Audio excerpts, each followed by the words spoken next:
Welcome back to New Rockstars. I'm Erik Voss. And I'm Jessica Clemons. And we just walked out of Hall H here in San Diego. We have the Blue Dungeon remote set up here in San Diego outside of Comic-Con because we just saw Marvel's presentation for their upcoming slate and we saw everything.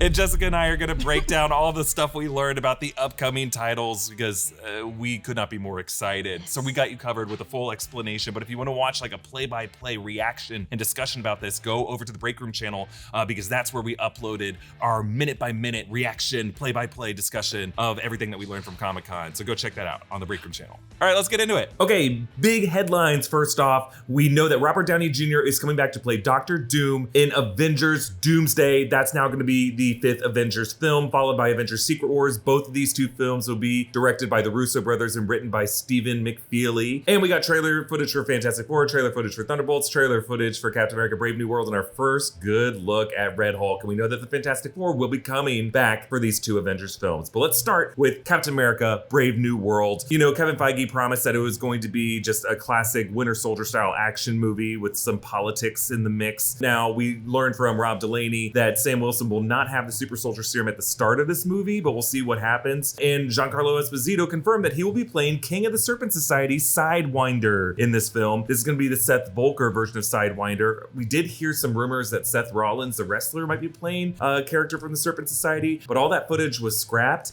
and then they brought in Giancarlo Esposito to do a new version of the character that's part of these reshoots. Now, to talk about this trailer footage, so good. It begins with the scene that we saw in trailer footage of President Thaddeus Ross at this Global Unity Summit, where he's talking about what is now officially called Celestial Island. That's what they're calling Tiamat in the Indian Ocean. And he talked to all these other world leaders saying, you know, we do what we always do. We started fighting over it in a turf war, but he says that he found a new element in the ruined remains of this giant celestial, and he called it the A word, adamantium. And he said that this needs to be a resource that belongs to the entire planet, something that we share. We also saw an extended scene in the White House Blue Room where Thaddeus Ross says, hey, thanks for coming, Sam. And he says, I want your help rebuilding the Avengers. And then Sam's face drops and he says, wait a minute, you signed the Sokovia Accord that's supposed to disband the Avengers. What caused the change of heart? And he said change of heart, which just reminds me of the heart condition that Thaddeus Ross mentioned in Civil War, and that could be, in my opinion, what caused him to get the special treatment that could lead to him being Red Hulk now. Jesse, you were saying that there could be like some kind of like meditative treatment that I'll need to do to, this whole time he could have the potential to become Red Hulk, but only now he gets stressed out enough. Yeah, I think it wouldn't be surprising at all that in the Marvel Cinematic Universe that our president in America has a system to make sure he stays alive. And that system is probably the Hulk serum that they've somehow had for ages. And in this trailer footage, it doesn't look like Thaddeus Ross can control it. So he has a different little spin-off, like Tab Cola version of what is the Hulk serum. Yeah, and I think someone behind it might be Ruth Bat-Saraf. That's well, she was Sabra in the comics, but they're making her a Black Widow agent in this movie. And there's an interesting scene in this trailer footage where Sam pushes his way into the Situation Room. This is after Isaiah Bradley's attack. And President Ross is like, all right, clear the room, and tells him what's going on. But then Ruth Bat-Saraf stays in there. And President Ross seems weirdly beholden to her and says, no, she gets to stay. And in fact, she's going to have control over the situation now. That's interesting that she maybe has the drugs that got him to keep him alive. Right. If she has the secret, if she knows that secret, that's a big secret. And also, if she is a former Black Widow, she probably did a lot of like secretive, horrible, poopy things. Yeah. Oh, she could have an insight into all kinds of conspiracies. And the trailer ends with an expanded version of this White House attack where Red Hulk emerges. And what's interesting is Secret Service and government forces tackle President Ross to the ground, and you see him raging. Harrison Ford's just getting into it, and then he hulks out, and all we see is a podium with the presidential seal on it. And I thought all we were going to see is just a red hand reach out. No, the entire Red Hulk rises out from behind it. His shoulders are hulking out, and like it's not so much the CGI that's impressive. In my opinion, it looks amazing, but it's really just the movement. They really did some great mocap with Harrison Ford or whoever they got to do this part of it. But he's like adjusting his shoulders. He looks like someone who's just like stretching out of a sweater that's too small that you get for Christmas. And like his shoulders look good. His chest looks good. And as you said, Jess, he's roaring, raging out of control. Yeah. He is an animalistic monster. It's not at a perfect time. It's like at a press briefing that it happens. Also, I think somewhere he did mention like he is the one in the mocap suit and it took forever, and he's doing it because he's done worse things for money. Right. Now we're going to move on to Thunderbolts now, and Jess is going to break down all this trailer footage as much as we can remember from it from our notes in a separate video. But just to kind of recap the big highlights from this Thunderbolts panel. Yeah, the Thunderbolts panel was pretty insane because it was also like 9 people on stage. Yeah, a lot of people on stage. They also addressed the asterisk in Thunderbolts. The one thing we all want to know because it is very confusing, to which Kevin Feige still will not disclose the information. He will not tell us. No one knows what the asterisk means, and eventually we'll find out, and Erik will stop being mean about it. I hate it. You're allowed to. He does clarify, though, the Thunderbolts name and Thunderbolt Ross are 2 different things, and it's just because that's how comics were, you guys. Yes. You guys got to stop running on Kevin Feige about this. I don't know why he's upset about it, but he is upset about it. Hannah John Kamen, who teases how Ava Starr, aka Ghost, is with other characters, and when I say that, she talks about how she ended the last movie she was in, which was Ant-Man and Wasp, to now, how that character is going to act. Because remember how hostile and mean and damaged she was in Ant-Man and Wasp? How is she going to be on a group of team? Is she going to trust anyone? Because her own father basically blew her up. Right. We're going to talk about how that character works in this. Julia Louis-Dreyfus is playing Val, and she promises that Val wants more power and also wants to kick some ass. Then we get Thunderbolts trailer footage, and the centers around like some Black Ops extraction mission for Bob, aka Sentry, who is also bulletproof. Yeah. I think that's fine to disclose. It's insane. It opens with a young Sullivan knocking on Alexi's door, her father, aka the Red Guardian. His apartment is disgusting. It is a mess. He's clearly not doing well in life, but he just wants to look like a good father. We get U.S. agent, aka John Walker. He has a toddler now. He has a little baby. But he's reading on his phone an article about him being a fallen hero because the last time we saw him, he kind of murdered a man with a shield and is now disgraced. His phone was also in dark mode because his soul is dark. I love that take. I love it. Wyatt Russell playing John Walker is a very fun character. He knows that everybody hates John Walker, and he made that very apparent during the panel. Yelena enters and has a secret base with like lots of stuff covered in plastic sheets and paperwork all scattered around the place. It's kind of abandoned. They find Bob, aka Sentry, Bob Reynolds, played by Lewis Pullman, with wild, disgusting, messed up hair, and he's wearing like clearly a prisoner outfit. He is not, like, all of them are in costumes. He's clearly someone that's been kidnapped and forced into this. Like an abandoned government test subject no one wanted to guard. And it's so sad, this poor man. Everyone's like, we were brought here. And he's like, you guys were brought here? I kind of was kidnapped and forced into this. Yelena fights with John Walker and Ghost, and she has like a new white mask and phases through a thrown knife and catches it. And then there's also Taskmaster, who also has a mask, and it's kind of confusing when you see both these characters because it's also dark. But Taskmaster is there, and I think Taskmaster has a kind of newish suit, and she should because the last one got busted up in Black Widow. They blast the doors and they shut down, trapping all of them in, and the red lights are blaring. They're clearly all being like taken as hostages, and Bucky washes his arm in a dishwasher. And this part is weird because remember, Rocket got Bucky's arm as a gift from Nebula. So in the Guardians holiday special. And the Guardians, so maybe he got it back. Honestly, I know that James Gunn made a joke out of it, but he's gonna have to address it. And maybe they'll do it here in Thunderbolts. Yeah. But the Thunderbolts footage just feels like a Suicide Squad for Marvel, but it seems like instead of Suicide Squad doing a mission that's a suicide mission, they now have Val, who's making a team to make herself look really good. Yeah. And it seems like other than like the Mutant Saga, the Multiverse Saga, we're also getting into separate teams. And they just want to show who has the best team that they can create with a lot of money. Yeah. We all have a bunch of random downtime during the day that we don't really do anything with. You know the routine. You order a coffee, and while you're waiting, you just scroll mindlessly. I used to do it too. I don't judge. But now I use YouGov to take surveys and earn extra cash instead. YouGov is free to join and super easy to use. You just sign up, and then once you're a member, you'll earn points for completing short surveys and polls with your actual opinions. Since I've started using YouGov, I've just been casually racking up points and trading them in for gift cards to all kinds of places. My go-tos are Amazon and DoorDash, but you can also get gift cards for Apple, Best Buy, eBay, and more. It's wild how easy it's been to earn just a little bit of extra cash and how quickly the points add up. I can't believe I didn't discover this ages ago. Click the link in the description to take surveys and earn cash on YouGov. We learned the title of the Fantastic Four movie, which will be the third movie coming in 2025. It's going to be Fantastic Four First Steps, which we'll talk about what that title really means. And we did, by the way, get a confirmation that those 3 movies we just talked about will be the only Marvel movies coming out in 2025, which means Blade will be coming out in 2026 at the earliest. We didn't get an update about Blade during the entire Hall H panel. So Fantastic Four First Steps. Matt Shakman came out and just talked about his influences from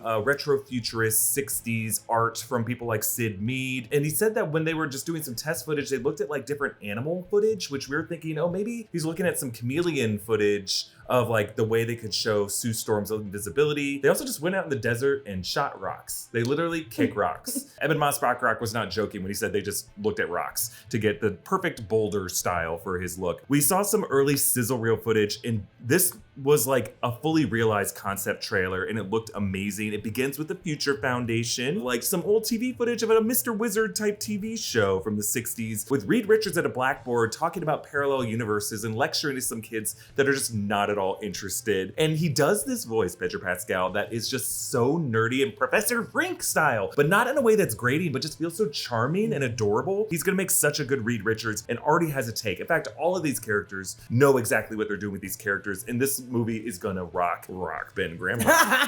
Shut up. As he talks to them, he goes, okay, who just wants to blow some stuff up? And the kids are like, yay! And then we go into some like 60s documentary found footage that clearly Matt Shakman shot on like a 16mm camera of just everyone on the soundstage in their costumes just ripping with each other. The chemistry among the four of these actors just seems so real. They really do feel like a family. We see Reed and Sue and Johnny and Ben as like astronauts preparing for the space launch. We see close-ups of their retro blue spacesuits and helmets. It honestly feels like Matt Reeves' original concept footage of the suit test for Robert Pattinson, where it's just showing these characters just being in the suits and being these characters. But interspersed with this footage is like shots of the retro futurist New York of the Fantastic Car flying through. And yes, they did hover the Fantastic Car in the Hall H room, and it just looked crazy.